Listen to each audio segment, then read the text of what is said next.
So guys finally দুটো pillar complete হয়ে গেছে। তো কেমন হয়েছে অবশ্যই কমেন্টে জানাবে। আর আমি যে ফানি ভিডিওগুলো করি না, ওই কাজ কামাই দিয়ে করি।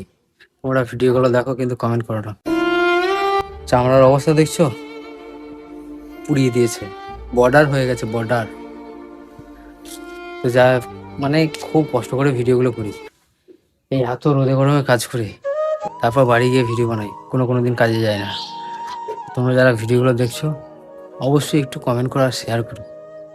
Thank you. আর ফিলারগুলো কেমন হয়েছে একটু জানাও কমেন্টে। আর কাদের কাজ লাগবে, কাদের করতে হবে, কমেন্টে ফোন নাম্বারটা দাও, দিয়ে বলো। বর্ধমানের মধ্যে হলে হবে, নাহলে হবে না। চলো, চলে এসো, চলে এসো।